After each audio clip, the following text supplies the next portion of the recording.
ಮಂತ್ರಾಲಯದಲ್ಲಿ ನಡೆದ ರಥೋತ್ಸವದಲ್ಲಿ ಮಾಜಿ ಸಚಿವ ಕೆಎಸ್ ಈಶ್ವರಪ್ಪ ಪಾಲ್ಗೊಂಡು ಆಶೀರ್ವಾದವನ್ನ ಪಡೆದರು. ಮಂತ್ರಾಲಯ ಮಠದ ಶ್ರೀಗಳನ್ನ ಭೇಟಿಯಾಗಿ ಆಶೀರ್ವಾದವನ್ನ ಪಡೆದುಕೊಂಡರು. ಪುತ್ರ ಕೆಇ ಕಾಂತೇಶ್ ಸಹ ಜೊತೆಗೆ ಇದ್ದರು.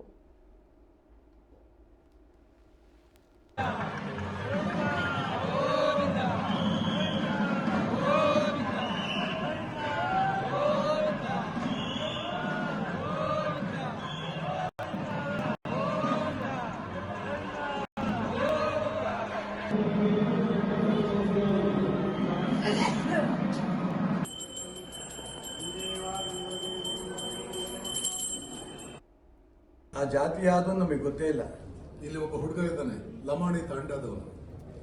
ಅದು ನಮಗೀಗ ನಿನ್ನ ಹೆಸರನ್ನು ಯಾವ ಊರು ಅಂತ ಕೇಳಿದಾಗ ಯಾವ್ದೋ ತಾಂಡ ಹೇಳ್ದ.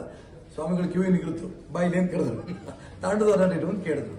ನಾವು ಇವತ್ತಿನ ತನಕ ಇಲ್ಲಿ ಕೂತ್ ಬಂದಿರೋರು ಯಾವ ಜಾತಿ ಅಂತ ನಾವು ಕೇಳಕ್ ಹೋಗಿಲ್ಲ. 7 ಜನ ಭಾಗವಹಿಸಿದ್ರು ಶಿಕ್ಷಾರ್ಥಿಗಳಾಗಿ.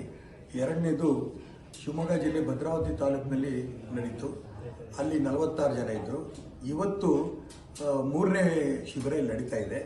ಇದರಲ್ಲಿ 46 ಜನ ಇಲ್ಲಿ ಶಿಬಿರಾರ್ಥಿಗಳಿದ್ದಾರೆ. ಇದು ಇತ್ತೀಚೆಗೆ ಶುರು ಆಗಿರೋಂಥ ಈ ವ್ಯವಸ್ಥೆ.